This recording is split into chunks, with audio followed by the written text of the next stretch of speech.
Muy buenos días a todos.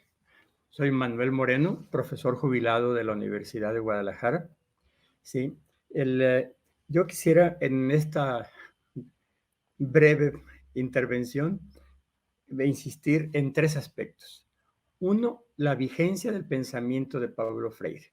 Yo siempre recuerdo esa frase de Iván Illich, de acá de México, que al referirse a la pedagogía del oprimido le dijo, la pedagogía del oprimido no es un libro coyuntural, o sea, no es solo para este momento, sino que es un libro que está enfocado a la transformación de las estructuras. O sea, esto va mucho de acuerdo con la idea de Freire de aprovechar las coyunturas, aprovechar las situaciones concretas, pero no perder de vista la importancia de las transformaciones culturales.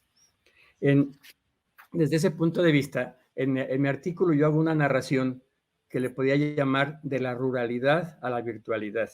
O sea, son como 40 años. Yo, el primer libro que leí de Freire fue, como todo mundo yo creo, La pedagogía del oprimido, al mismo tiempo que leía a Materlat, sí, al mismo tiempo que leía Educación y Trabajo de Freinet, el poema pedagógico de Makarenko, son mis lecturas de juventud en los 70 y veo cómo todos estos planteamientos como que reemergen. O sea, por eso veo que la vigencia de Pablo Freire se justifica sobre todo porque las causas, esas injusticias de, por un lado, unas minorías transnacionalizadas exageradamente enriquecidas, al mismo tiempo que cientos de millones de seres humanos viviendo la más extrema pobreza, la discriminación, los sistemas de opresión, y además se agregan nuevos problemas ahora como son las brechas digitales.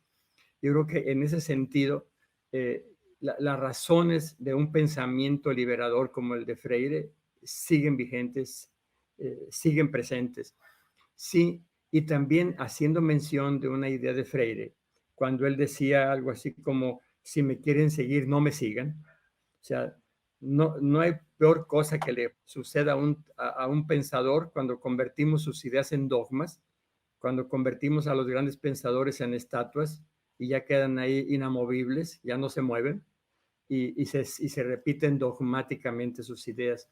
Por eso también el planteamiento de reinventar a Freire, o sea, haciendo caso del mismo, reinventarlo y ver cómo en estos nuevos entornos, que como ya lo decía el hijo de Freire, Luzgardes, o sea, siempre él estuvo al tanto de las tecnologías que surgían en ese momento.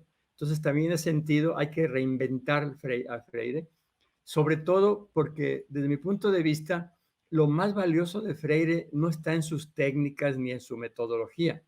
O sea, metodologías como la palabra generadores es una técnica y un método del siglo XIX. Ahí no está lo innovador.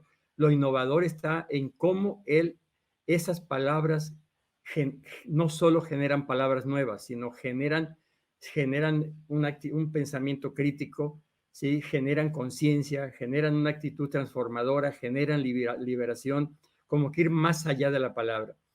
Y sobre todo porque ya lo decía la doctora Silvia, en este momento de la pandemia se evidenció algo que ya todos sabíamos, pero como que no queríamos hacer caso, que los sistemas y ambientes educativos no están preparados para dar respuestas significativas a la sociedad. O sea, los sistemas y las instituciones educativas se vieron como aquel rey que cabalgaba desnudo, o sea, se vieron desnudos los sistemas educativos, se vieron todas sus falencias, todas sus carencias, ¿sí? Esa inmovilidad ante las situaciones sociales quedó más que nunca evidenciada.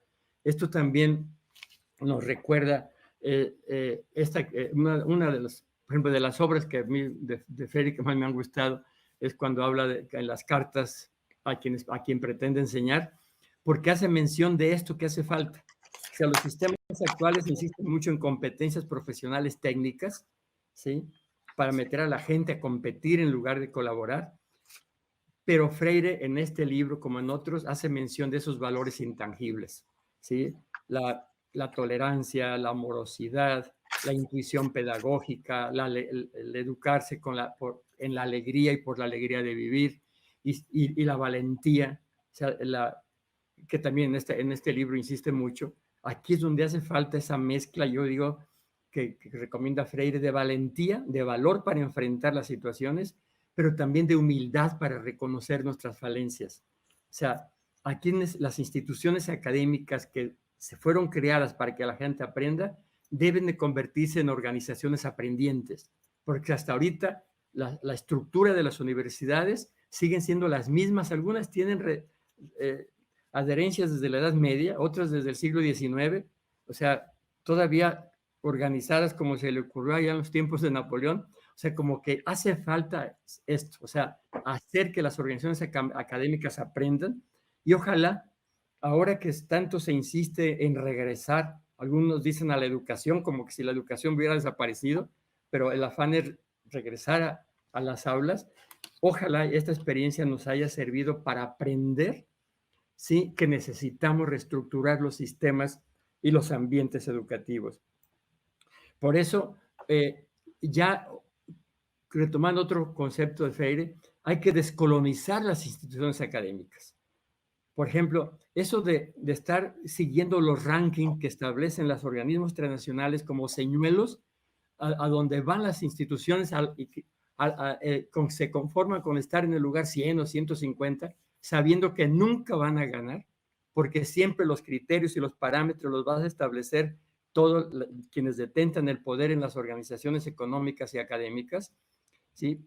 El conformarse con una cita en un libro para pensar que se está haciendo trascendente. O sea, yo creo que también esta idea de la trascendencia, ir más allá de las calificaciones, más allá de los rankings, más allá de las revistas indexadas, e ir a una educación que esté cerca de la gente. O sea, a partir de situaciones concretas y después de esa reflexión transformadora, aterrizar en las situaciones concretas, ¿sí? Para dar cabida a una educación liberadora. O sea, un mundo con una sociedad que viva de mejor manera la libertad y la justicia. Para mí, hacia allá debe tender la educación. Y eso lo podemos ver desde los Objetivos del Desarrollo Sostenible, de la ONU. Hay muchos parámetros que seguir más allá de los rankings y las directrices que marcan las empresas neoliberales transnacionales en este tipo.